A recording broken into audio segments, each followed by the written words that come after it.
SIG 516 Weapon System Part 3. So I watched the last two before I posted them and realized that I forgot to do one thing. So I'm going to get to that right now. In Part 2 I was talking about how going from the 556 to the 22 and back again. I was going to demonstrate that. I totally forgot about it. So anyway, let's do it now. So basically all you do is you take your magazine out, you hit your release, not your release, but your, you dig your pin out there, then you pull your bolt carrier, all that, your bolt carrier group, pull that out, you get this, and you just put it right in. Press it down, push your pin back in, and now you have your 22 conversion kit. So, pretty awesome. Of course, you throw your magazine in there. So that's that. And your dust cover can close, and when you fire it, opens up.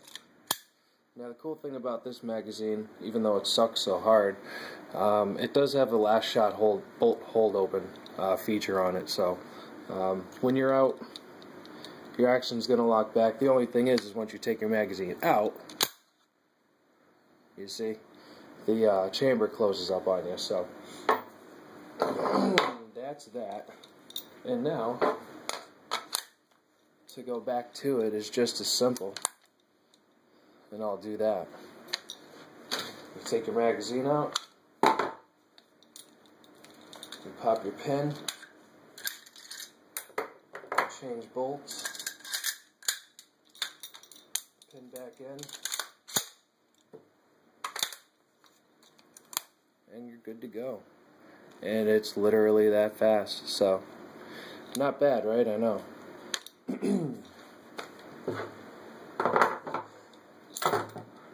So now that that was properly demonstrated, and if you practice enough, you can do it faster than that. That was kind of, I mean, that's just mediocre. I was not pushing myself at all. But you could do it faster, but it is that simple. Now I was going to talk about the Oathkeepers too, because as you can see on my mil-spec diameter Magpul CTR, actually before I get into Oathkeepers, the CTR is different from the MOE. Alright, there's an MOE out there that looks exactly like this, but it does not have this locking lever. And this locking lever is just something I love. This right here is to adjust the position. So I typically have mine, you know, right about here. I never really have it any longer than that. I like a short stock. I'm an AK guy too, so. And then, since this adjusts, this is what locks you into place, so you're not going to bump yourself out. Not like you're going to do it with the MOE, but it's just cool to have. The CTR is just basically a better version, and I have that, so that's cool. Now, on my MOE CTR 6-position collapsible stock, I have the word Oathkeeper written on it.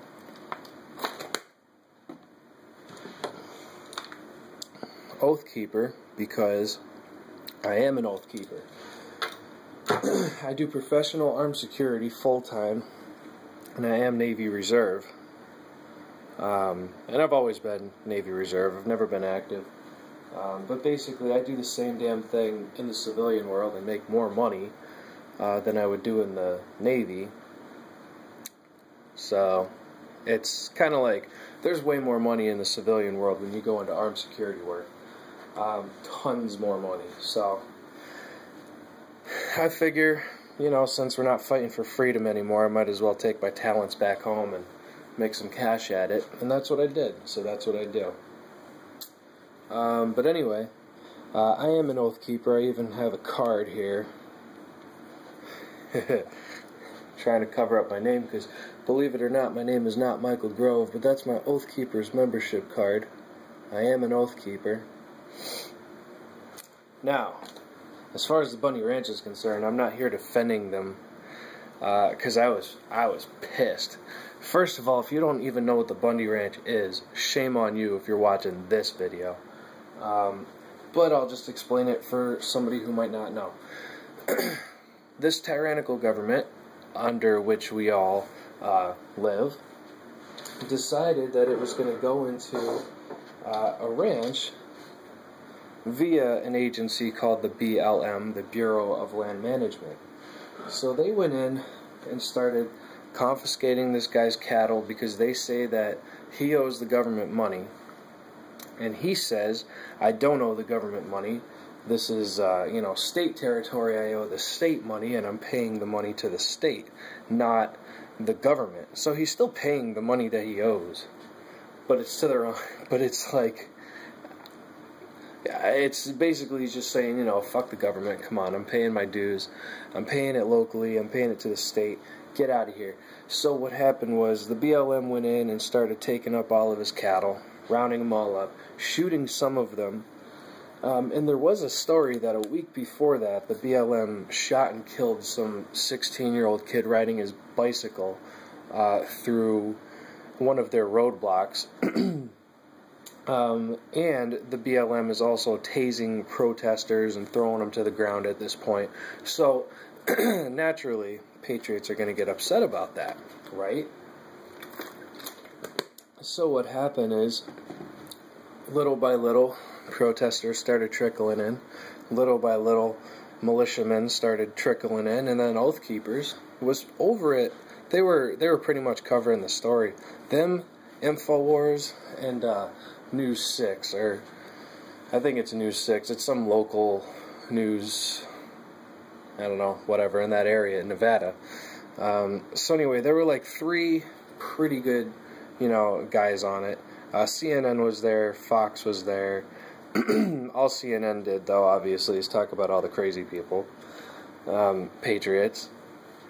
So anyway, this thing turned out huge. It wound up, the BLM ended up backing off because there were so many people showing up, militia groups and regular protesters and all that. And then they decided, the BLM were like, okay, we're going to pull out.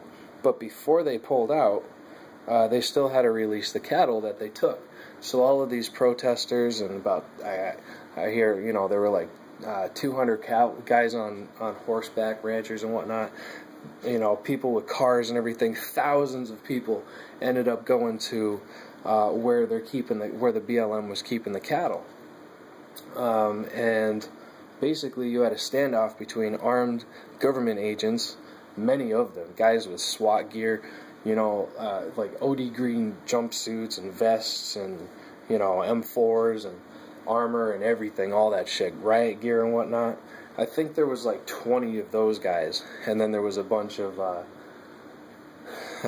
plain dressed BLM guys who kind of look like the sheriffs out in Nevada. Well, I think that's what I don't know, but whatever. They're basically all tan, with, black duty belts and whatnot. And if you've seen the footage, you know exactly what I'm talking about.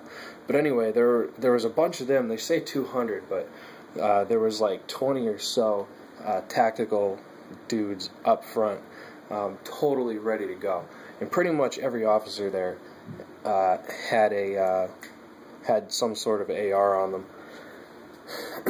Now, the militia did too, and some of the protesters did as well. And that was a very tense moment, because if one shot was fired by anybody, even if it was an accident, that whole thing would have been huge. And I've also heard that there were, and this is all news that I'm watching, whatever, you can find all this information, but there was also a SWAT vehicle right up the road from that whole thing, local PD. And I wonder what would happen if something happened there, right, between the government and the patriots, and then the local PD released their SWAT team. Like, who would their targets be, you know what I mean? Like, would their targets seriously be us? Because that would be fucked up. Like, their targets would have to be, if they understood the situation, they would have to be BLM guys that posed a threat. You know what I mean? So that's kind of weird to think about. Like, who would they engage if that happened? That's nuts. But anyway, so after this whole thing calmed down, they ended up releasing the cattle. They backed up. They went away. Not one shot was fired. And that is awesome. That is awesome. That, you could look at that as being the first battle of this new Revolutionary War. Civil War, whatever the hell's going on. Whatever kind of movement is picking up. That was the first battle. And that was awesome. Because not one shot had to be fired. And we took the ground. It's our victory. So that's just fucking sweet. Now, Oath Keepers were there, regular Patriots were there, NRA members were there. Everybody was there. There were black guys there too. African American people floating around. And that was pretty cool, man. This black dude was on stage with Bundy at one point. I remember seeing footage of that. And, you know, they're not racist clearly. You know what I mean? It's about freedom. It's about, you know, having the right to do what you want to do and not have to worry about your own government coming in and messing with you. You know, it doesn't make any sense. So anyway, after all that happened, started settling down. You know, they're basically turned in, you know, there was an established militia point. There's a regular, like if you drive up to it, there's like one main HQ where, you know, oh, if you want to drop off food, here it is. If you want to donate, here it is. If you want to do this, here it is. If you want to do the militia, they're down the road there. You know, like that's what they do. And then there's another place, the cool place, the militia stronghold down there, the militia HQ, which, by the way, is the only one in the country right now, which kind of sucks because we need one out here in the East Coast too, man. But you know what? It's going to take a situation like that to develop an HQ out here. So every time the government oversteps and every time the militia gathers to do what they want to do, they're going to create a hotspot. They're going to create an HQ. So the more they mess up, the stronger they make us, and they're gonna mess up a lot. So I'm very interested in the next couple of years to see what comes. Now, anyway, like I said, this area started being, you know, a camp for Oath Keeper members and militia members and all that.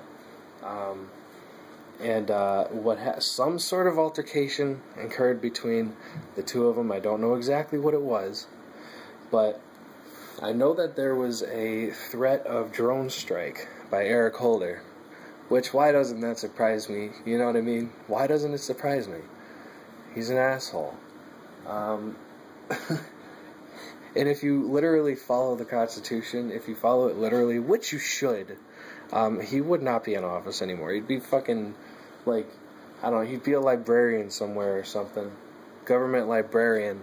That's what he will, reading in the fucking fiction section. But anyway, that rumor came out that Eric Holder was gonna fucking, you know, okay a drone strike on American soil at the Bundy Ranch. How fucked up is that? I mean, just the fact that that's even a thought. It's not a foreign enemy. It's not Russia. It's not fucking, I don't know. It's not Iran. It's our own government. You know what I mean? Attacking its own people, patriots nonetheless, the ones that make this country what it is.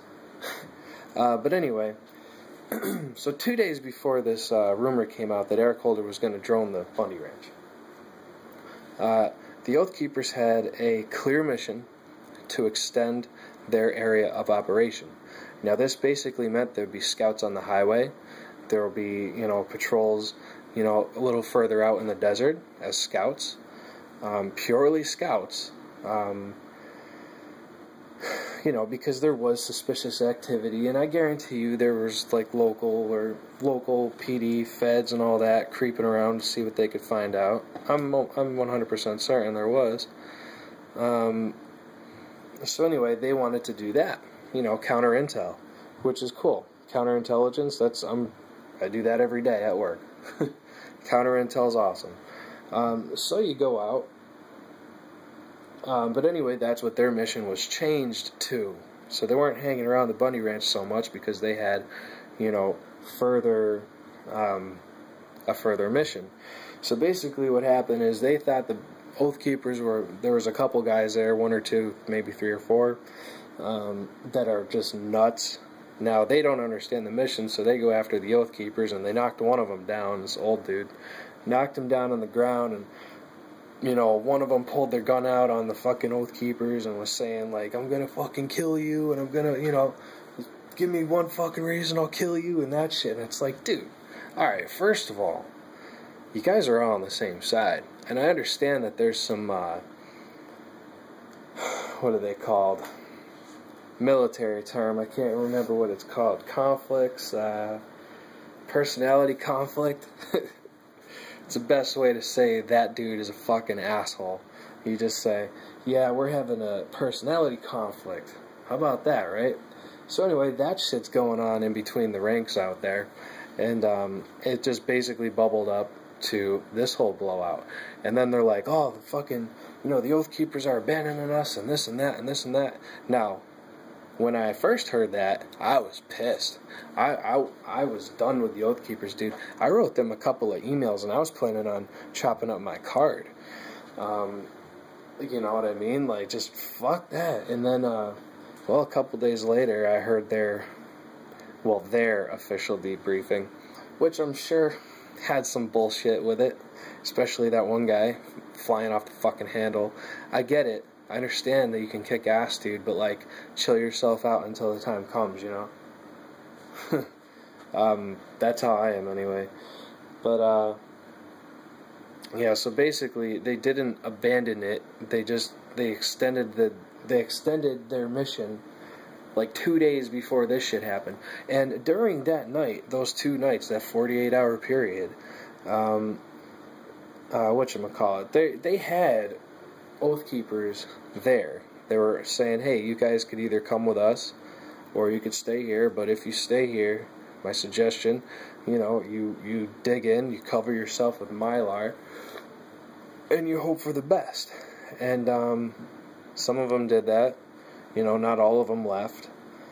But yeah, it was jacked up. It depends on how you look at it, because yeah, they left the area, but I mean, it wasn't because of that drone strike. It just happened to be shitty timing for, you know, a new mission to unravel. But yeah, I was really fucking pissed off at the Oath Keepers when I originally heard that. I was fucking on fire. I was pissed. I was so pissed off because, you know, I am an Oath Keeper. You know, I currently am in the military, hopefully getting out soon. Because like I said, we ain't fighting for freedom anymore, man. We're not. So fuck it, what's the point? Till we are. So whatever. Trick is to find a good job in the civilian world, and that's tough. I was lucky enough to find one, so I was able to just fly away if I wanted to. Alright, so yeah, I don't remember what the hell I was talking about, and that sucks when it happens on camera, but whatever, it happens all the time, and I'm not going to restart this video, but yeah, man, I guess, you know, the bottom line with the Oath Keepers is that, you know, they extended their mission at the wrong time, they took off at the wrong time, and some assholes, unstable motherfuckers, by the way, decided to go start shit with them because they were taking off, and they thought it was because of the drone strike. And this security mission, quote unquote, from the Oath Keepers was cleared by whoever the fuck is in charge of security there. You know, it was okayed by him 2 days before all this shit happened. And you know, then they just, I don't know, they're just acting a fool, I guess, somehow, which is stupid to me, but whatever. But I hope you followed that. I hope it made sense. But that's pretty much it, guys. I don't remember forgetting anything else. But if I did, leave a comment. You know, ask a question. I'll get back to you pretty damn soon. I'm pretty fast about this type of stuff, so whatever. Yeah, that's it, man. I'm gonna do a video sooner or later about all the questions I have in my things that I haven't quite answered, but I might, you know. So That'll be cool. That'll be cool. I'll do a Q&A. Alright, y'all. Be safe, be American. Long live the Republic, we the people. All that good stuff we all like to hear. Y'all have a good one. I'll talk to you next time.